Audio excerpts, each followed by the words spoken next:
기도하고 같이 하나님 찬양을 하도록 하겠습니다. 우리 같이 한번 기도합시다. 하나님 아버지, 오늘도 우리가 하나님 앞에 예배로 나아가게 하시니 감사합니다. 하나님 아버지, 우리의 삶 속에서 항상 하나님을 기억하고 하나님의 뜻과 하나님의 마음을 생각하며 하나님 중심의 삶을 살아가는 우리의 삶이 되게 하옵소서. 우리의 삶에 드리워진 하나님의 은혜를 깨달아 알게 하시고 찬양하며 감사할 줄 아는 신앙인들이 되도록 도와주시옵소서. 오늘도 예배 가운데 하나님 말씀하여 주시고 말씀을 통하여서 우리가 하나님의 뜻을 더 밝히 깨달을 수 있도록 주여 도와주시옵소서. 예수 그리스도 이름으로 기도하옵나이다. 아멘. 우리 함께 찬송가 370장 주 안에 있는 나에게 함께 찬양 올려드립시다. 370장 주 안에 있는 나에게.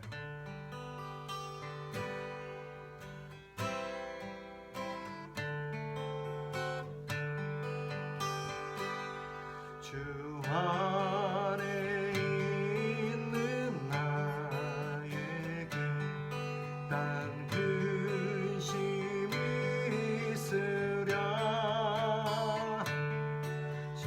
십자가 밑에 나가 내 짐을 풀었네. 주님을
438장 내 영혼이 은총 입어 우리 찬양합시다.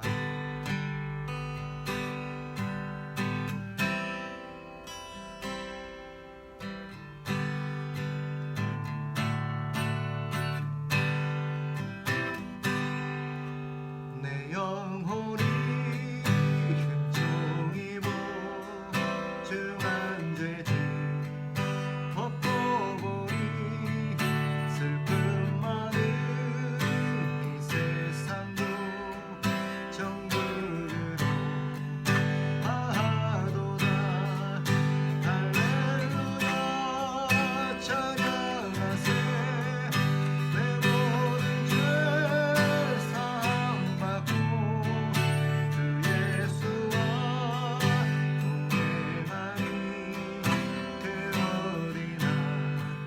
하늘나라 주의 얼굴 뵙기 전에 멀리 뵈도 하늘나라 내 맘속에 이루어지니 날로 날로 가깝도다. 할렐루야 찬양하세.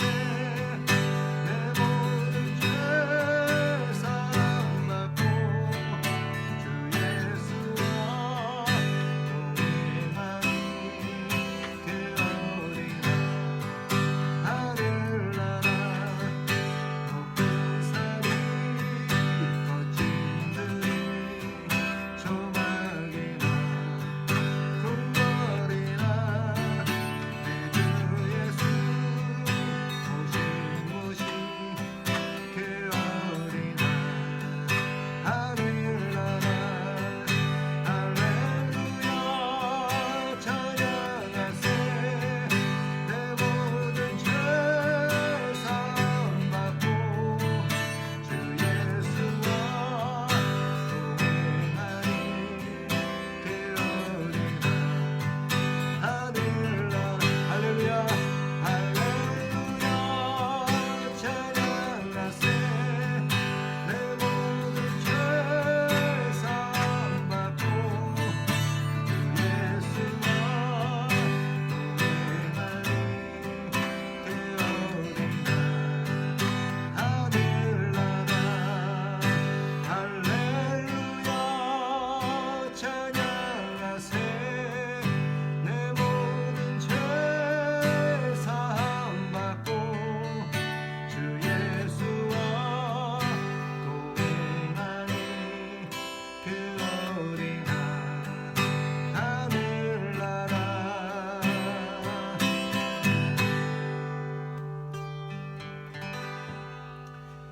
아멘. 우리 마지막으로 하나님 앞에 이 찬양 올려드립시다. 주님 말씀하시면 내가 나아가리다. 함께 찬양합시다. 주님 말씀하시면 내가 나아가리다. 주님 뜻이 아니면 내가 멈춰서리다. 나의 가고 서는 것 주님 뜻에 있으니 고주님 나를 이끄소서. 주님 말씀하시면 내가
우리 말씀을 위해서 한번 기도하도록 하겠습니다. 하나님 아버지, 감사합니다. 오늘도 하나님께서 우리 가운데 함께하여 주시고 우리의 삶을 인도하시며 우리의 길을 지도하심을 믿고 감사드립니다. 하나님, 이런저런 복잡한 상황들, 우리가 생각하지 못했던 여러 가지 일들이 일어남으로써 우리의 삶이 당황하고 길을 잃고 방황하고 있습니다. 하나님께서 우리의 마음과 생각들을 붙들어 주시고 두려워하고 요동하는 마음을 하나님께서 두려워하지 않도록 평안함을 허락하여 주시며, 무엇보다도 우리가 무엇을 향해서 우리가 어떻게 이 땅을 살아감으로써 하나님을 기쁘시게 하고 우리의 삶을 어떻게 갖고 나가야 될지를 말씀으로 지도하여 주셔서 이런 상황을 우리가 하나님의 지혜로 바르게 타게 나갈 수 있도록 인도하여 주시옵소서. 오늘도 이 말씀을 듣는 흩어진 모든 우리 사랑하는 성도들 가운데 주님께서 함께하여 주시고 하나님께서 은혜를 베풀어 주시옵소서. 예수 그리스도 이름으로 기도합나이다. 아멘. 말씀 우리 같이 보겠습니다. 오늘 함께 나눌 말씀은 욥기서 23장 10절에서 17절까지의 말씀입니다. 구약성경 욥기 23장 10절에서 17절 제가 대표로 봉독하도록 하겠습니다. 욥기 23장 10절에서 17절까지입니다. 그러나 내가 가는 길을 그가 아시나니 그가 나를 단련하신 후에는 내가 순금같이 되어 나오리라. 내 발이 그의 걸음을 바로 따랐으며 내가 그의 길을 지켜 치우치지 아니하였고 내가 그의 입술의 명령을 어기지 아니하고 정한 음식보다 그의 입의 말씀을 귀히 여겼도다. 그는 뜻이 일정하시니 누가 능히 돌이키랴. 그의 마음에 하고자 하시는 것이면 그것을 행하시나니 그런즉 내게 작정하신 것을 이루실 것이라. 이런 일이 그에게 많이 있느니라. 그러므로 내가 그 앞에서 떨며 지각을 얻어 그를 두려워하리라. 하나님이 나의 마음을 약하게 하시며 전능자가 나를 두렵게 하셨나니 이는 내가 두려워하는 것이 어둠 때문이나 흑암이 내 얼굴을 가렸기 때문이 아니로다. 아멘.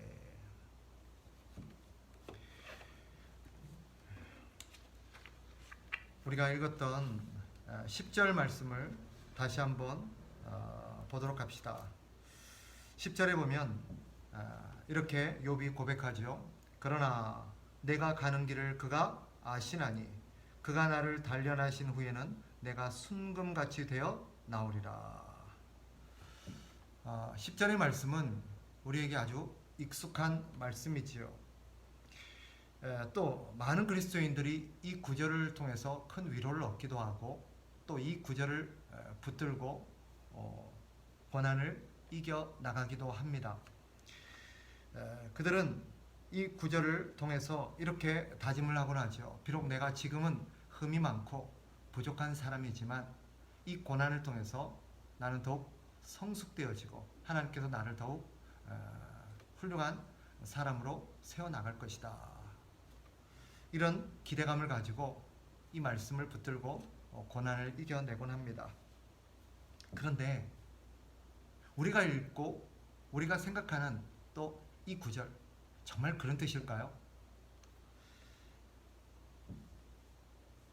문제는 욥이 정말 그런 의미로 이 표현을 사용했는가 하는 점입니다. 사실 결론부터 말씀드리자면 이 글귀는 내 시작은 미약하였으나 내 나중은 심히 창대하리라 라고 고백했던 이 빌닷의 말만큼이나 우리에게 사실은 크게 오해되고 있는 구절입니다. 우리가 성경을 해석할 때 유의해야 될 점이 있지요. 제가 종종 말씀드리곤 합니다만은 한 구절을 해석함에 있어서 우리는 반드시 최소한 두 가지 내용 이상을 염두에 두어야 합니다. 첫째는 정말 그 본문에 사용된 단어와 표현들이 우리가 생각하고 있는 그 표현인가, 그 의미가 무엇이라는 것을 살펴야 되고, 두 번째는 우리가 읽은 그 구절, 우리가 생각하는 그 구절의 전후 문맥을 살펴서 문맥 속에서 이 구절이 말하려고 하는 의미가 무엇인가를 살피는 것입니다. 해석된 그 문장의 의미와 문맥을 살피지 않고 우리가 해석할 경우 자칫 아전인수격으로 해석할 우려가 있어요. 오늘 여러 사입이나 이단 집단들이 성경을 왜곡하고 오용하는 그런 이유가 거기에서 기인합니다. 앞뒤 다 잘라먹고 자기가 필요한 구절만 딱 떼다가 그 구절을 가지고 자기가 말하고자 하는 어떤 사상과 논지들을 갖다 붙이는 거예요.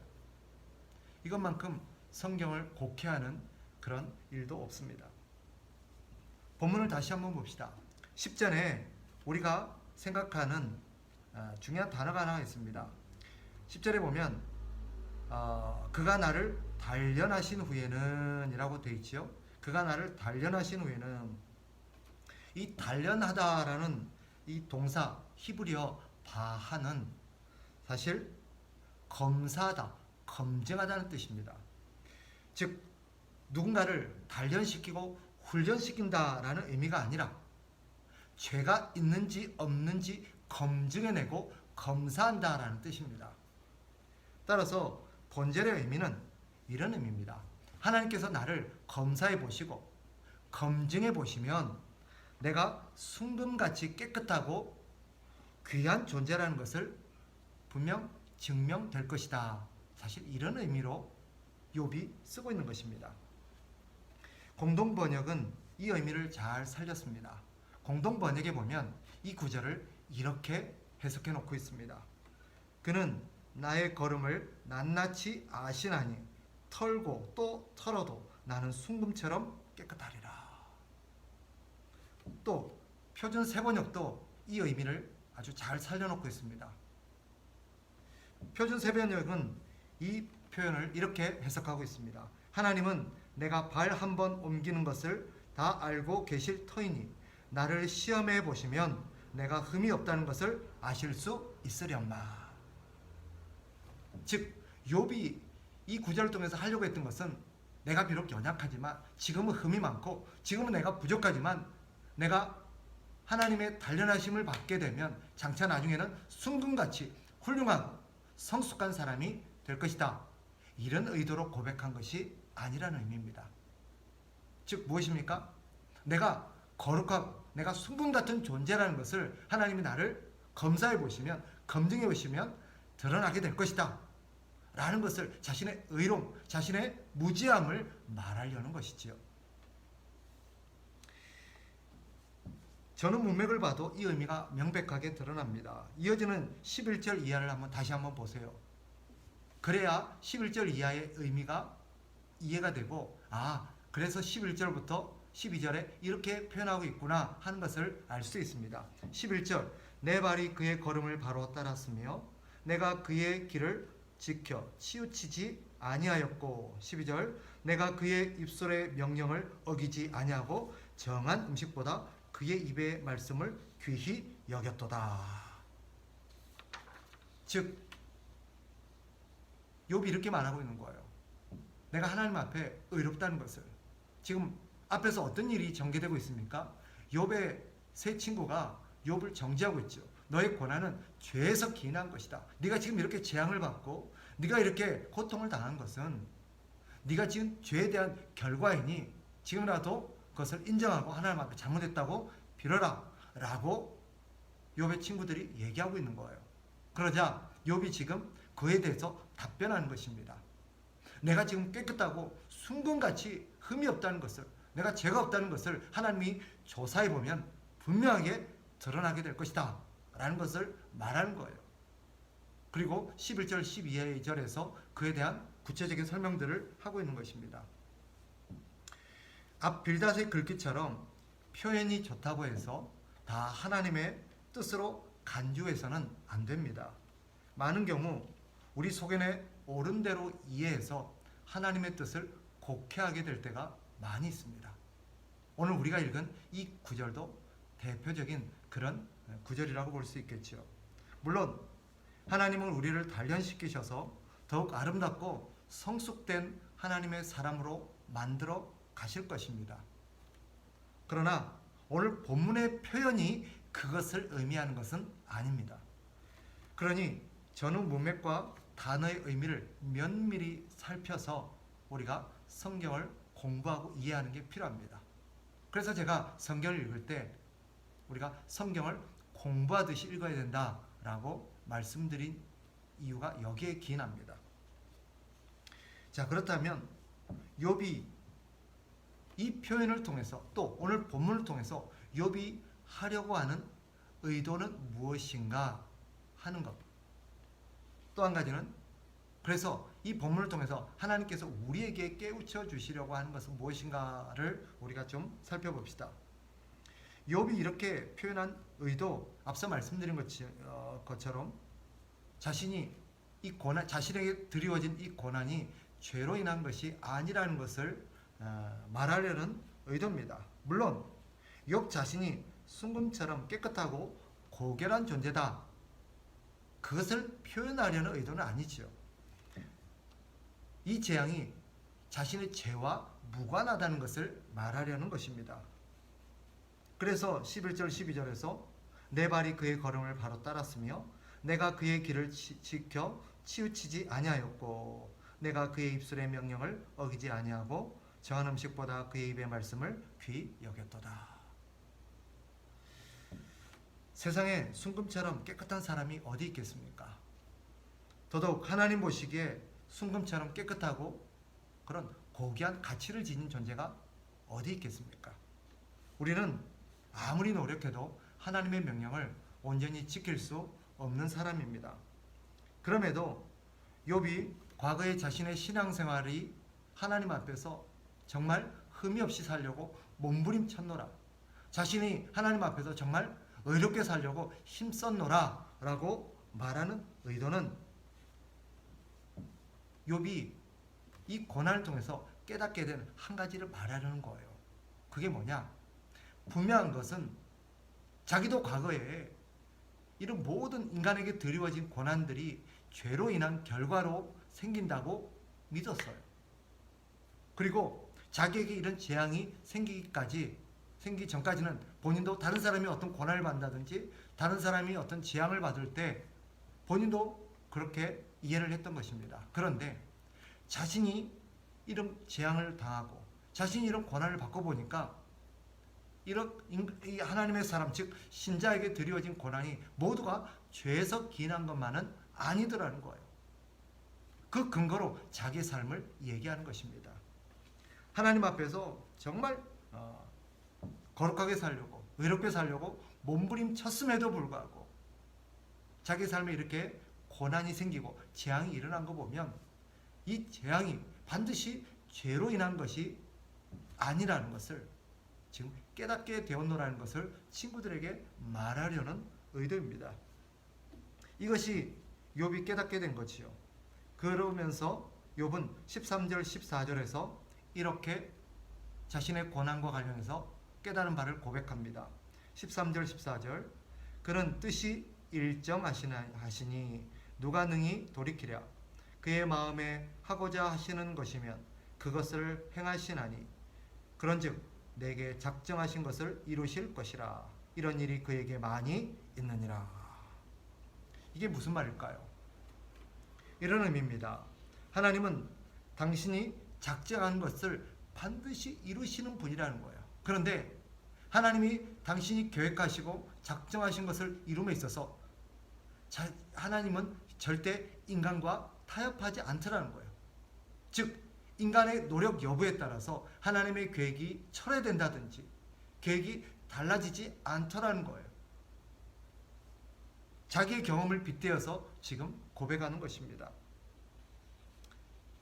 과거의 자기도 인간이 열심히 노력하면 하나님께서 그에게 그 노력 여하에 따라서 복을 내리시고, 인간이 잘못하면 그 여하에 따라서 하나님이 재앙을 내리시고, 그렇게만 이해를 했었던 그런 편협했던 신앙이 자기의 경험을 통해서 깨닫게 된 게 뭐예요? 하나님은 당신의 뜻을 펼침에 있어서 인간의 어떤 노력 여부가, 인간의 어떤 행위가 하나님의 뜻을 바꾸진다든지 하나님의 계획을 철회시키지 못하더라는 것을 깨닫게 된 것입니다. 그럼에도 불구하고 하나님을 그런 분으로 생각하는 것은, 인간이 하나님을 조종할 수 있고 인간이 노력 여부에 따라서 하나님의 계획을 얼마든지 바꿀 수 있다라고 믿는 것은 하나님을 인간의 수준으로 끌어내리는 것임을 욥은 깨닫게 된 것이지요. 그렇다면 오늘 본문의 이야기를 통해서 우리가 가슴에 새기고 또 깨달아야 될 점은 무엇일까요?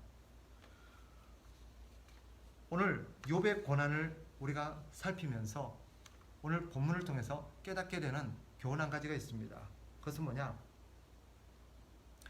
신앙생활의 목적이 우리의 삶의 어떤 번영과 우리의 편안함에 있는 것이 아니라는 것을 우리는 기억해야 합니다. 욥도 그렇고 당시 대부분의 하나님의 백성들이 하나님을 향해서 기대했던 것, 또 그들이 하나님을 섬기면서 마음속에 바래왔었던 자신들의 목적, 자신들의 신앙의 동기가 무엇이었겠습니까? 대부분 자신의 삶의 번영, 즉 성공하는 삶, 번창하는 삶, 그리고 큰 걱정 근심 없이 편안하게 사는 삶, 이것이 바로 그들의 중요한 신앙의 동기였습니다. 그러나 하나님은 의롭게 살았던 욥임에도 불구하고 하나님 앞에 자신이 고백했던 것처럼, 정말 우리가 아는 것처럼 하나님 앞에서 의롭고 정직하고 바르게 살려고 몸부림쳤던 그런 욥의 삶임에도 불구하고 그에게 고난을 허락하시고 그에게 하나님께서 징계의 어떤 재앙을 허락하신 것은 신앙생활의 목적이 인간의, 즉 신자의 어떤 편안함이라든지 외적인 번영함에 있는 것이 아니라는 것을 깨닫게 해주기 위함입니다. 분명 하나님은 샬롬의 하나님이십니다. 그러나 샬롬의 상태는 단순히 아무 일도 일어나지 않음으로 인해서 주어지는 어떤 마음의 편안함, 그런 것이 아닙니다.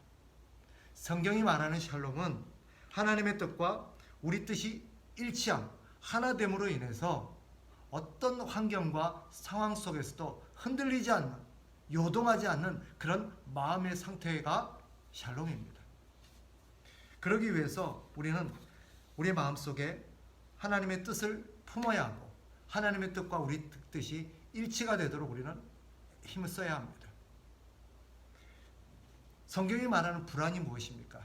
염려가 무엇입니까? 성경의 표현을 빌리면 마음이 나누어지는, 두 마음을 품는 것입니다. 두 마음을 품는 것이 바람에 요동하는 것처럼 흔들리고 불안하고 평안함이 없는 상태라고 말합니다. 두 마음이 무엇입니까? 나의 뜻과 하나님의 뜻이 나누어짐으로 인해서 그로 인해 빚어지는 갈등, 그로 인해서 주어지는 분열의 결과가 염려와 두려움, 불안입니다. 그것이 바로 샬롬이 없는 상태입니다. 다시 말씀드리지만 우리는 샬롬하면 단순히 우리의 삶에 아무 일도 일어나지 않고 그저 태평한 그런 편안한 상태를 우리는 꿈꾸지만, 성경이 우리에게 약속하고 하나님이 샬롬의 하나님이라고 말씀하실 때 그 샬롬은 그런 게 아니에요. 우리 환경은 여전히 요동할 수 있고 우리 환경은 여러 가지 변화와 여러 가지 어떤 일들이 일어날 수 있습니다. 그럼에도 불구하고 우리의 마음이 하나님의 뜻과 딱 하나가 되어서 하나님의 말씀에 우리의 마음이 딱 세워져서 어떤 환경 속에서도 요동한다든지 흔들린다든지 두려워한다든지 이렇게 나부끼지 않는 그런 마음의 상태, 이것이 샬롬입니다. 하나님 바로 이것을 우리에게 주길 원하세요. 욥도, 욥의 친구들도 신앙의 목적이 삶의 번영과 평안에 있다고 생각했습니다. 그러나 욥의 고난은 하나님을 섬기는 목적이 삶의 편안함이나 우리의 삶의 번영에 있는 것이 아니라 우리의 마음이 온전히 주님의 뜻을 순전하게 따라가는 데 있음을 보여줍니다. 즉 우리의 몸과 삶의 형편이 순금같이 되기보다는 우리의 믿음이 순금같이 되는 것, 이것이 성경이 말하는 우리를 향하신 하나님의 뜻입니다. 욥은 고난이 죄의 결과로 인하는 것이 아님에도 신자에게 고난이 일어날 수 있음을 깨달았습니다. 그러나 자신의 삶에 고난이 드리워진 궁극적인 이유는 아직 깨닫지 못했습니다. 욥 인생 전체가 증언하는 고난의 이유는 무엇입니까? 욥의 고난이 오늘 우리에게 주는 메시지는 무엇입니까? 그것은 우리 인생의 목적이 재설정되는 것입니다. 그저 우리 육신의 번영, 우리의 마음의 편안함, 그것이 우리가 추구해야 될 신앙의 동기와 목적이 되어서는 안 된다는 것입니다. 우리의 목적은 무엇입니까? 하나님의 뜻을 따르는 것입니다. 오롯이 좌로나 우로나 흔들리지 않고 하나님의 뜻을 따르는 것입니다. 그래서 하나님의 뜻과 내 마음이 하나가 되어서 오롯이 하나님의 말씀에 뿌리를 내릴 때 우리는 참된 평안을 경험할 수 있고 그것이 바로 하나님 우리에게 기대하시는 것입니다. 또 한 가지, 욥의 고난은 욥을 무력하게 만들었습니다. 하나님께서 고난을 통해서 욥을 무력하게 만들어버린 이유가 어디에 있다고 생각하십니까? 이것은 욥을 자신의 노력과 자신의 힘, 자신의 의지로 하나님 앞에 의롭게 산다든지 하나님의 기준에 이를 수 없다는 것을 깨닫게 하기 위함입니다. 앞서 말씀드린 것처럼 욥도 그렇고 욥의 친구들도 그렇고 갖고 있었던 오해가 뭐예요? 자신의 노력이 자신의 삶을 지탱하는, 자신의 어떤 번영을 지탱하는 하나의 중요한 수단이라고 생각한 것입니다. 내가 잘해야, 내가 열심히 노력해서 하나님 앞에 복을 받아야 되고 그래서 내가 잘 살 수 있다. 바꿔 말하면 내가 이만큼 지금 잘 살고 있고 내가 이만큼 이렇게 여유 있게 사는 것은 내가 하나님 앞에 그만큼 믿음 생활을 잘했기 때문이다 라고 생각했던 것을 완전히 깨어버리는 것입니다. 무기력하게 된 욥, 그는 비로소 자신의 노력이 자신의 삶을 지탱할 수 있는 반석이 되지 못한다는 것을 비로소 깨닫습니다. 욥은 자신의 노력으로 자신의 삶이나 자신의 인격, 하나님의 기준에 이를 수 있을 거라고 기대했을지 모르지만 하나님은 인간의 노력으로는 결코 자신의 인격의 어떤 성숙도, 자신의 삶의 번영도, 더 나아가서 하나님이 원하시는 어떤 믿음의 반열에 이를 수 없다라는 것을 깨닫게 하십니다. 오직 하나님의 은혜로만 가능합니다. 사실 그동안 욥이 그렇게 살아왔던 것도 하나님의 은혜의 결과였지 욥이 열심히 노력한 결과가 아니었다는 것을 깨닫게 하는 것이요. 앞으로도 오직 하나님의 은혜로만 우리는 살아간다는 것을 하나님께서 욥의 무기력함을 통해서 가르치신 것입니다. 그러니 우리는 어떻게 해야 될까요? 오늘 본문을 통해서 가슴에 두 가지를 새겨야 합니다. 우리 신앙의 궁극적인 목적이 우리의 번영이나 우리의 편안한 삶에 있는 것이 아니라 우리가 하나님의 말씀을 따라가는 순전한 믿음의 삶을 살아가는 데 있음을 우리는 기억해야 합니다. 순금 같은 믿음은 나의 행위와 노력으로 이루어지는 것이 아닙니다. 오직 하나님의 은혜로 되는 것입니다. 따라서 내가 분명히 하나님의 말씀을 따라서 오롯이 그 길을 걸어가야 하지만 내 노력으로 되는 게 아니에요. 오직 하나님의 은혜로 되는 것입니다. 순금 같은 믿음이 무엇입니까? 순금 같은 믿음은 내 노력, 내 행위, 내 공로가 완전히 사라진 오직 하나님의 은혜만이 나타나는 온전히 하나님의 은혜만이 드러나는 믿음, 그것이 순전한 믿음입니다. 사실 불순물은 바로 우리 자신이요, 우리의 노력이요, 우리의 공로요, 우리의 생각들입니다. 우리의 삶에 있어서 하나님은 고난을 통해서 우리에게 있는 모든 불순물들, 나라는 불순물들을 하나님이 제거하십니다. 그리고 온전히 하나님만 나타나시고 하나님의 은혜만이 나타나는 삶, 그것이 사실 하나님이 욥의 생애를 통해서 보여주시는 궁극적인 신앙의 삶입니다. 이런 깨달음을 통해서 하나님 앞에서 우리는 오롯이 은혜로 하나님의 길을 걸어가야 된다는 것을 기억하고 우리의 노력이나 우리의 공로를 의지할 것이 아니라 하나님의 은혜를 의지하면서 겸손하게 우리 신앙의 목표가 내 삶의 번영이 아니라 하나님을 따르는 데 있음을 기억하며 살아가는 저와 여러분이 되시기를 주의 이름으로 축복합니다. 기도하겠습니다.